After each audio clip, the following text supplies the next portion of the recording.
제가 이 계명을 선포할까 말까 고민을 많이 했어요. 그런데 지금까지 계속 계명을 살펴본 대로 선포하려고 준비를 했습니다. 여러분들에게 해당되지 않는 말씀일지도 모르겠습니다. 어쨌든 오늘 여러분 제7계명 간음하지 말라라는 말씀의 제목을 가지고 서로 은혜를 나누고자 합니다. 서울대 병원장이었던 한망천 여러분 교수의 글을 소개하면서 오늘 본문을 시작하려고 합니다. 저는 직경 14cm의 간암이 폐로도 전이돼 2차례나 수술을 받았습니다. 97년의 일입니다. 그런데 올해 88세임에도 불구하고 지금까지 건강하게 살고 계십니다.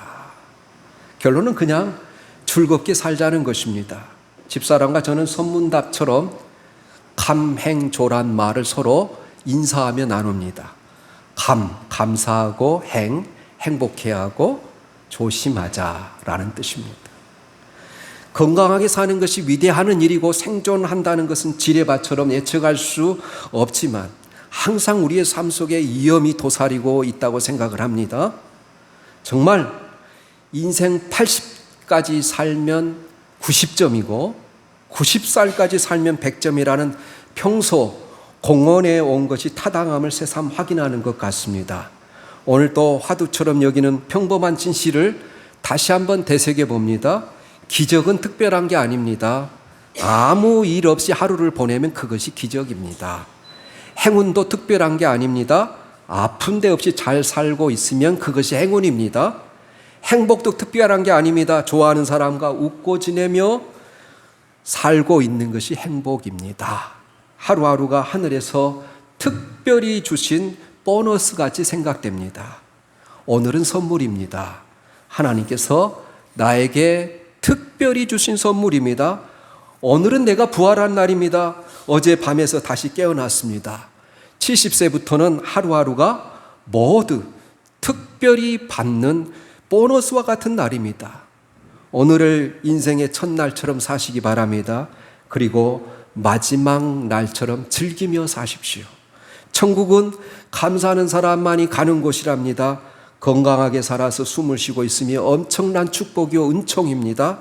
부디 매일매일 매사에 감사하며 즐겁고 행복한 시간들로 항상 기쁨이 충만한 생활이 되시기를 축복합니다. 이런 글이에요. 여러분, 십계명은 하나님과 그 백성이 함께 세운 언약의 기본법입니다.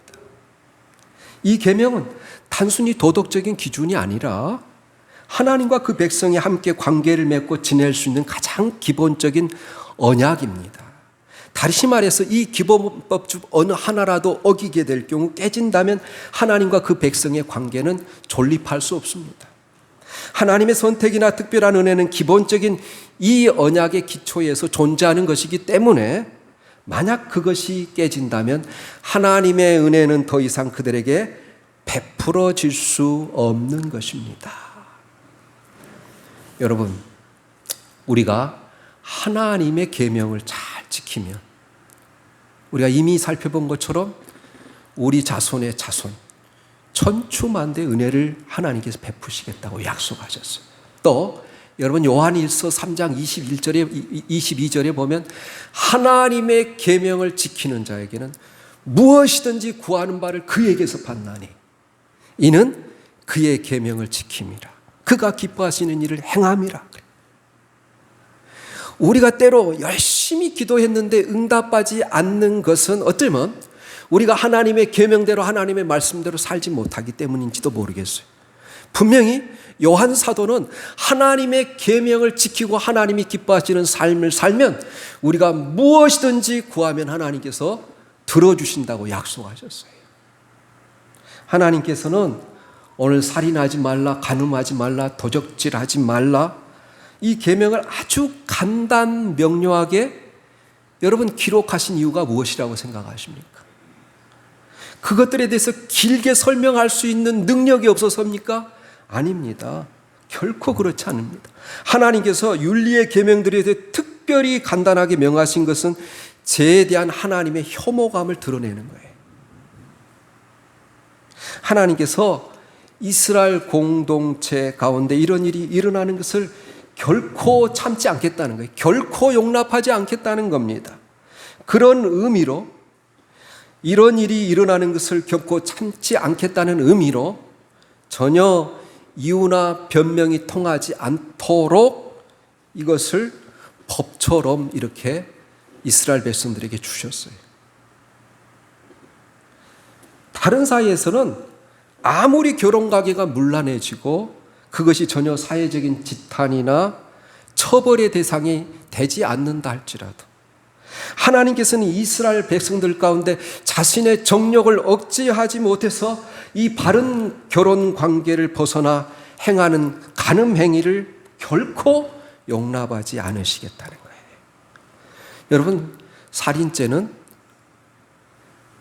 가장 인류의 최초의 죄악일 뿐만 아니라 가장 여러분 하나님이 싫어하시는 죄악이고 또 사람에게 범한 죄라고 이야기했습니다. 간음죄는 인류 역사상 지금까지도 가장 광범위하게 이루어지고 있고 모든 조직에서 모든 상황 속에서 여러분 언제든지 일어나는 그 죄가 간음죄. 지속적으로 일어나는 거예요. 그래서 하나님은 단호하게 간음하지 말라. 실제로 이렇게 간음하는 행위를 하는 사람을 돌로 쳐 죽이라 그랬어요. 그렇게 함으로써 이스라엘 공동체 안에 이 악한 음행의 영향이 확산되지 못하도록 하셨습니다.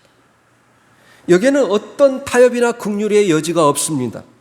어떤 변명도 통하지 않습니다. 죄를 범한 자는 반드시 그 공동체에서 제거하라는 거예요. 성경은 부부 안에서의 성생활을 아주 귀하게 보고 있을 뿐만 아니라 그것을 하나님이 주신 선물로 말씀하고 있어요.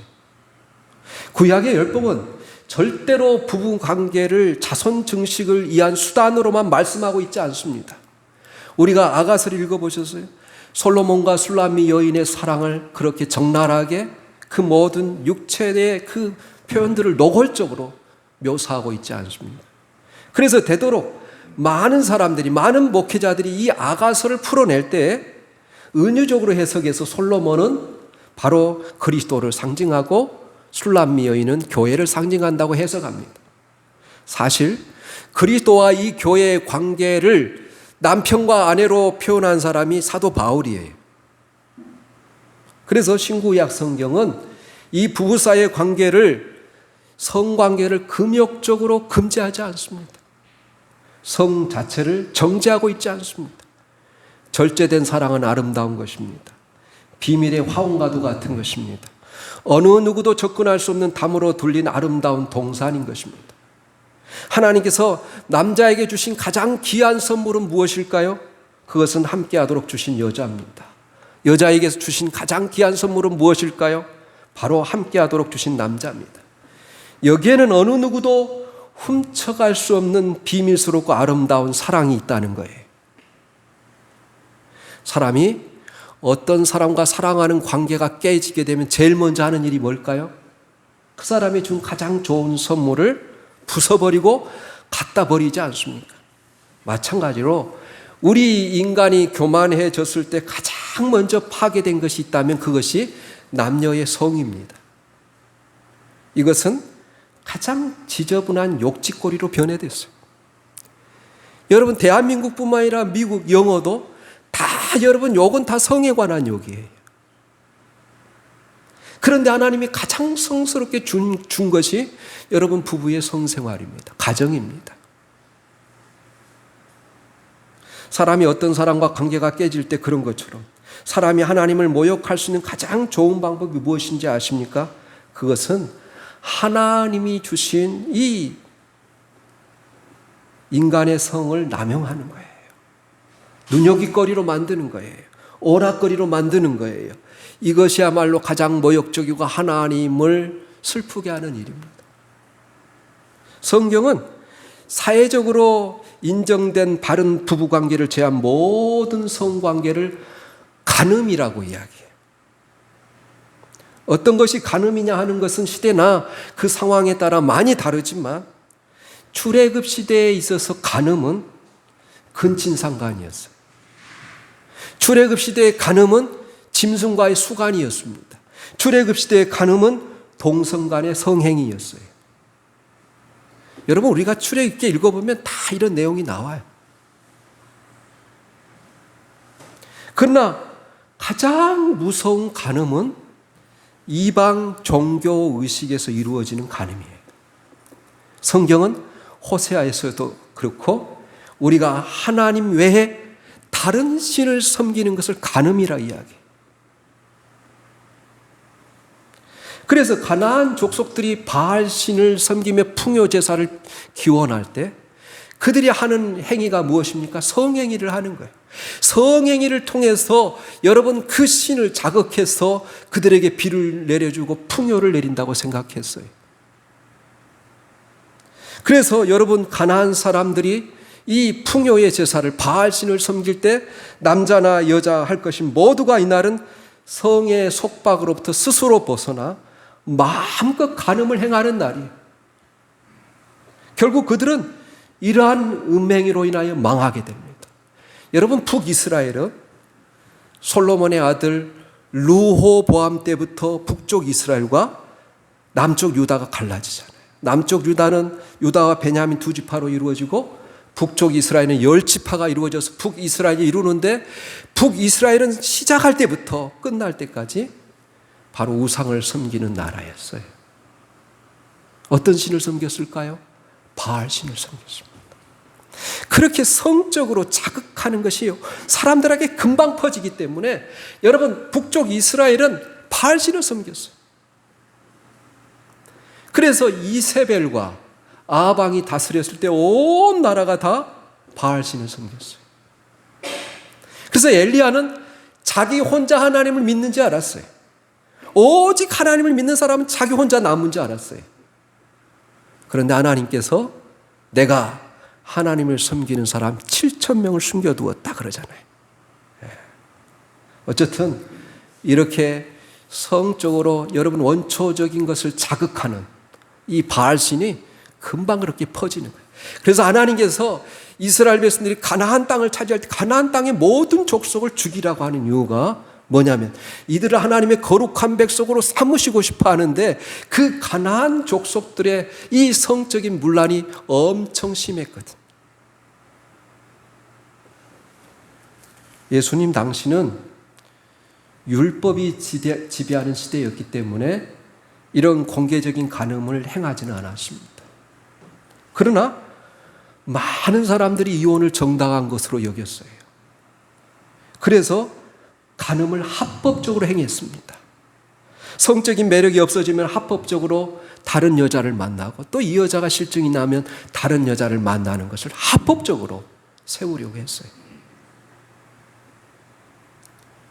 그래서 여러분 사마리아 성의 수가성의 여인이 남편이 몇 명이었어요?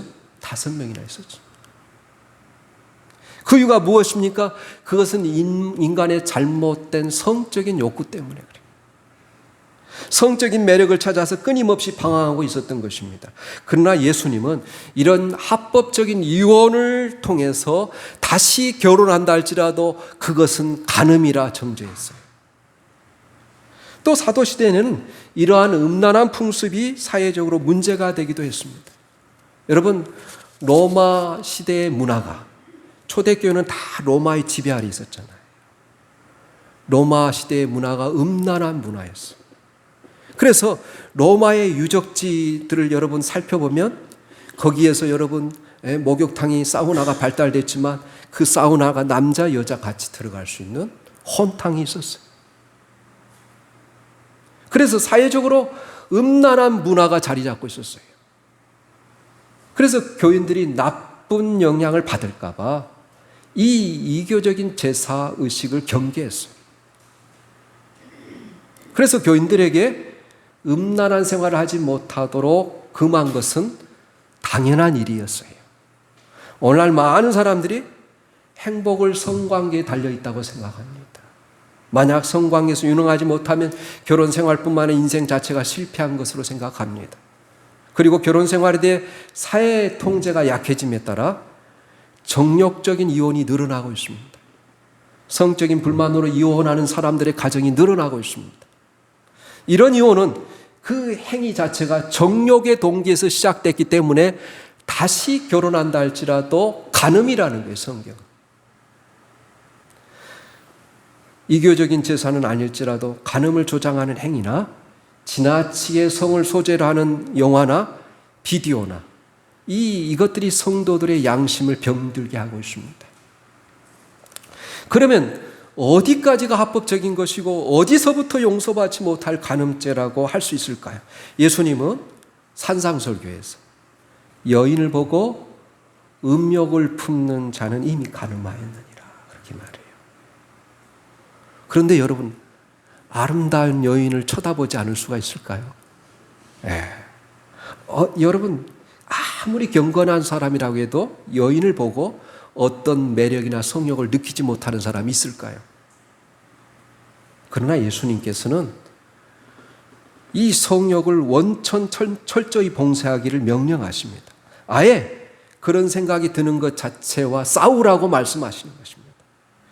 그리스도인들이 처벌이 두려워서 어쩔 수 없이 간음하지 않는 것이 아니라 음란한 행동이 상대방에 대한 폭행이고 상대방을 죽이는 행위와 같기 때문에 자기 안에 일어나는 성충동과 결사적으로 싸우라는 거예요. 어떤 제약이 없다 해서 금방 방탕하게 되는 것은 그리스도인이 아닙니다. 그리스도인은 사람들이 보든 안 보든 하나님을 믿는 그 양심으로 행동하는 사람들이 그리스도인들이에요. 우리는 그것이 하나님과 나와의 관계를 해치기 때문에 이 성충동과 적극적으로 싸워야 된다는 거예요. 여러분, 성은 하나님의 선물이지만 또 위험한 것입니다. 하나님께서 그것을 사용하신 단 하나의 방법을 허락하셨는데 그것은 결혼한 부부 안에서만 사용하라는 거예요. 그리고 한 번 결혼한 자는 그 배우자가 하나님의 짝지어준 사람임을 믿고 절대로 다른 남자와 여자를 생각하지 말라는 거예요. 아무리 자신의 배우자가 성적인 매력이 없을지라도 불만스러워도 다른 사람에 대한 생각을 버리라고 말씀하십니다. 우리 한번 잠언 7장 25절에서 27절 또 히브리서 13장 4절 말씀 찾아서 읽어보겠습니다.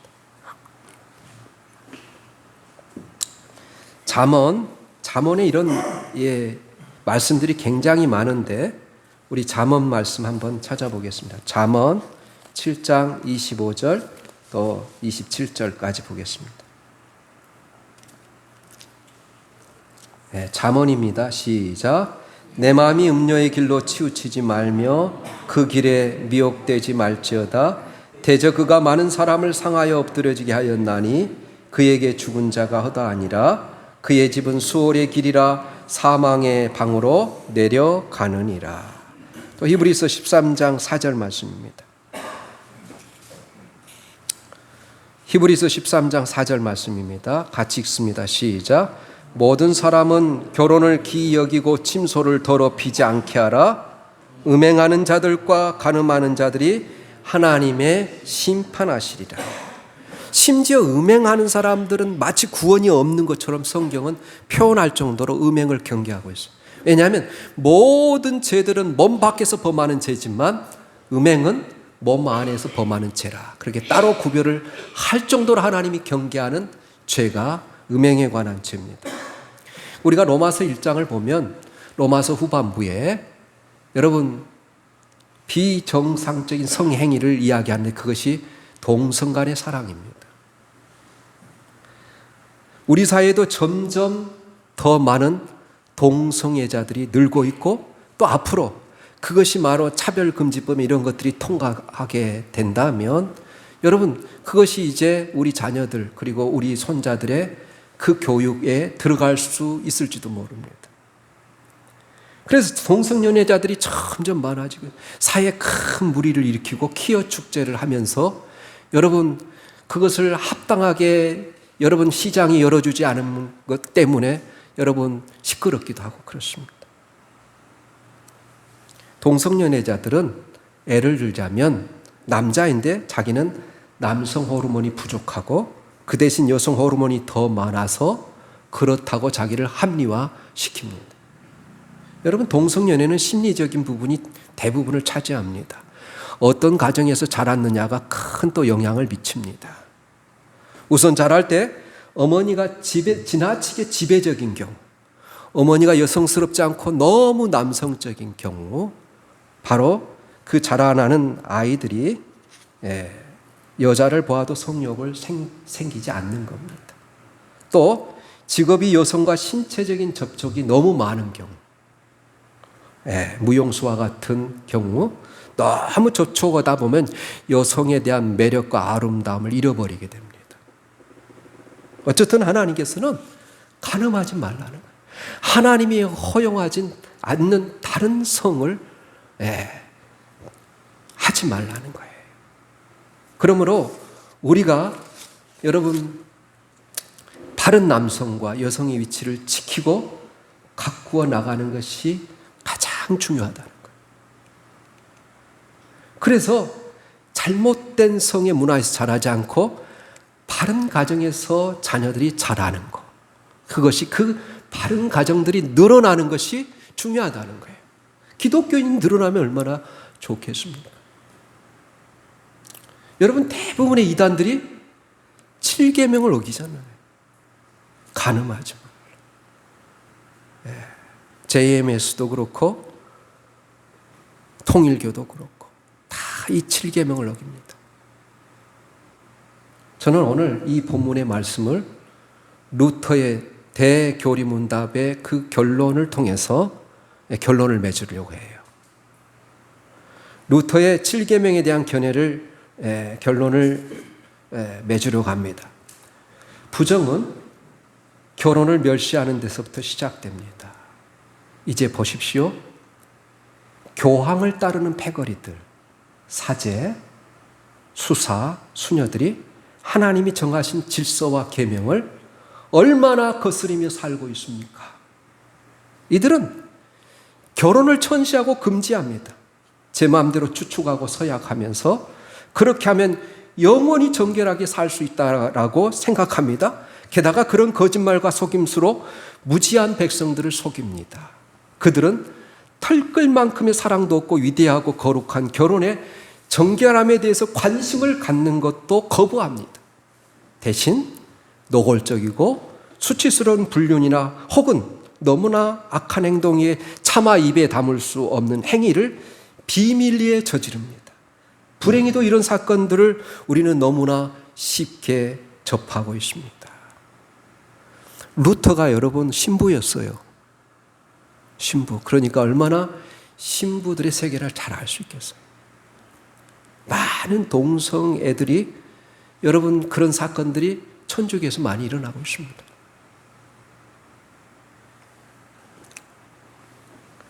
대신 노골적이고 수치스러운 이 불륜이나 혹은 너무나 악한 행동이기에 차마 입에 담을 수 없는 일들이 많이 일어나고 있습니다. 간단히 말해서 겉으로는 신중한 것처럼 보이지만 그들의 마음에는 부정한 생각과 악한 욕망이 가득 차 있습니다.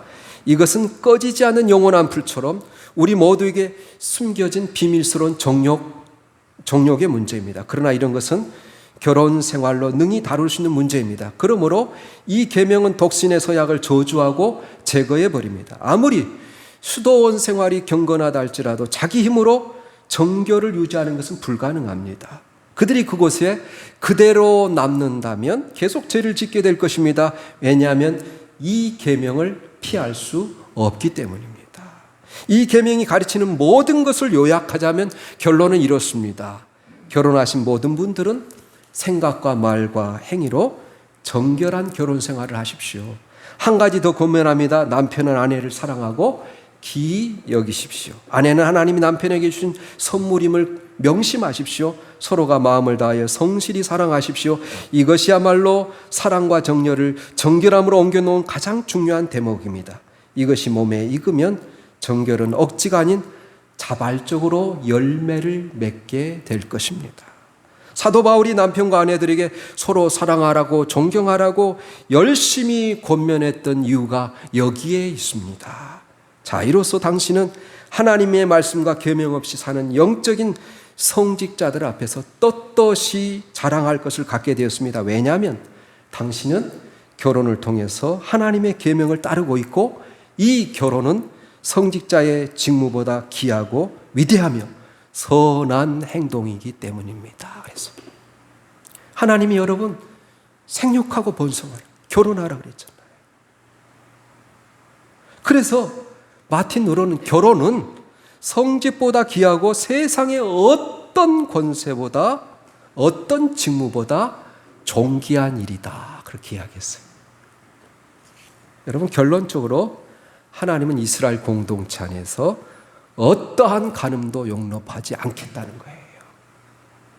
왜냐하면 간음은 그 가정을 깨트릴 뿐만 아니라 다른 가정을 깨트리는 행위예요. 그리고 더 나아가 여러분, 가정뿐만 아니라 사회의 질서를 무너뜨리는 행위이기 때문에 그렇습니다. 그래서 우리에게 주어진 엄청난 은혜들을 한꺼번에 날려버리는 것이 뭐냐? 간음이라는 거예요.